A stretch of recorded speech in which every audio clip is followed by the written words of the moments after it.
Hi, నేను మీ సుజాత. ఇవాళైతే ప్రొద్దుటే చక్కగా పూజ అయితే చేసేసుకున్నానండి. దీపం వెలిగించాను, అలాగే చేసుకున్నాను. ఎందుకంటే కొంచెం ఇవాళ ఫుడ్ వ్లాగ్ చూపిస్తాను. ఉమ్మెత్త పువ్వులు చూసారా, చక్కగా శివుడికి రోజు వస్తున్నాయి. ఇదిగోండి, పూజా విధి విధానం అంతా కంప్లీట్ అయిందనమాట.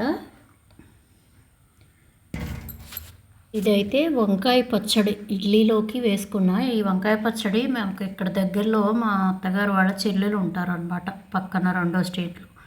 ఆవిడ పట్టినట్టున్నారు, తెచ్చి ఇచ్చారు. సరే, నోటికి అంతా ఎందుకో చప్పగా ఉందని చెప్పేసి ఇలాగా ఈ వంకాయ పచ్చడి అయితే వేసుకొని టిఫిన్ తింటున్నాను. నెయ్యి కూడా లేదండి, నెయ్యి కూడా రావట్లేదు, పాలు లేక. ప్యాకెట్ పాలకి రాదు కదా అది. ఇదైతే ఇవాళ మధ్యాహ్నం దోసకాయ పచ్చడి చేశాను, రోటి పచ్చడి. ఇది కూడా వంకాయ పచ్చడి ఆ కొత్త తెచ్చింది మా అత్తగారు. ఇది రైస్ ఆమ్లెట్ వేసుకున్న లాంగ్ టైం తర్వాత చక్కగా వేడి వేడి అన్నంలో ఇలా ఆమ్లెట్, దోసకాయ పచ్చడి భలే టేస్టీగా ఉంటుంది కదా. కొంచెం నెయ్యి వేసుకున్నాను. నాకు అసలు హాల్లో కూర్చొని తినడం అలవాటు ఉండదు. ఎందుకో హాల్లో కూర్చున్నాక అనిపించింది మనం కూడా ఎందుకు వీడియో తీయకూడదు అనేసి. బట్ నాకైతే వీడియో తీయడం అనేది రావట్లేదు అనేది కన్ఫాము. మీకు కూడా అది అర్థమైపోతూ ఉంటుంది.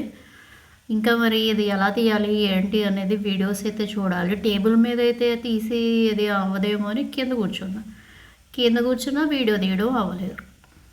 ఇక్కడైతే మామిడికాయలు పిందెలే రాలిపోతున్నాయి అన్నమాట. జస్ట్ ఒక చిన్న సైజు బాల్ అంతా అయ్యి రాలిపోతున్నాయి. అవి దగ్గర 10-12 కాయలు అయితే దొరికింది ప్రొద్దుటే.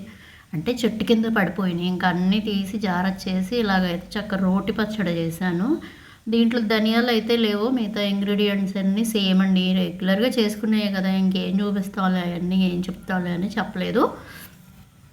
మామిడికాయ పచ్చడి అనమాట ఇది. ఎండుమిరపకాయలు వేసి చక్కగా చేశాను. ఇదిగో తాలింపు పెట్టేసుకున్నా. ఇక్కడైతే ఏదో చేద్దాం అనుకున్నాను, ఏదో అయ్యింది. ఇది ఎర్రమట్టి ఉంది కదా, ఎర్రమట్టి ఏదో చెప్పారు చేద్దామని చెప్పేసి ట్రై చేసా. అది బిస్కెట్ అయింది. చక్కగా నీళ్ళు అయితే పట్టేసి మట్టి అంతా అయితే చేసేయాలి. మనకి తెలియనట్లు పెద్ద పుడింగి పిస్తాల్లాగా దూరిపోకూడదు. తెలియనట్టు ఊరుకోవాలి. లేదా దాన్ని కంప్లీట్గా గూగుల్లో సెర్చ్ చేసుకుని ఎవరినన్నా ఎంక్వైరీ చేసుకుని అట్లయితే చేసుకోవాలి. ఏవి తెలియకుండా పెద్ద పిస్తాలాగా ట్రై చేద్దామని చూస్తే అవ్వలేదు. బట్ ఏంటంటే మీతో అన్నానో లేదో కానీ కట్టెలు పోయి పెట్టుకుందాము, ఎండాకాలం వచ్చింది కదా, ఇంకా ఇప్పటి నుంచి వడియాల సీజను. అట్లాగే ఏమన్నా వండుకోవాలి చేయాలి అన్నా గ్యాస్ మీద వండుతున్నా ఇప్పటి వరకు. సరే, పుల్లలు ఉన్నాయి కొంచెం, మిగతా అన్నీ అయితే పురుగులు బాగా తిరుగుతున్నాయి అనేసి ఎలుకలు వేరే వాళ్ళకి ఇచ్చేసాము. కొంచెం పుల్లలు ఉంచుకున్నాను అనమాట. ఆ పుల్లలకి కట్టెలు పొయ్యి తయారు చేయాలి కదా, తయారు చేద్దామని ఏదో చేస్తే ఇది ఏదో అయ్యింది. ఇది కట్టెల పొయ్యి కోసం తయారు చేసే మట్టి అనమాట.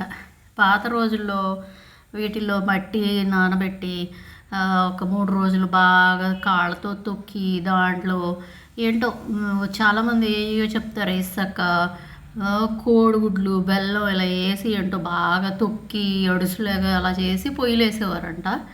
బట్ అలా కాదు, కానీ ఏదో చిన్నగా ట్రై చేశాను.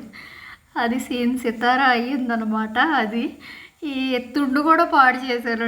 కానీ నేను అనుకున్న ఐటెం అయితే తయారవ్వలేదు. తుండు పాడైపోయింది, కింద నేలంతా ఎర్రగా మట్టితో నిండిపోయింది. అట్లా జరిగింది. ఏం చేశానో ఇంకో వీడియోలో అయితే చూపిస్తాను. బాయ్.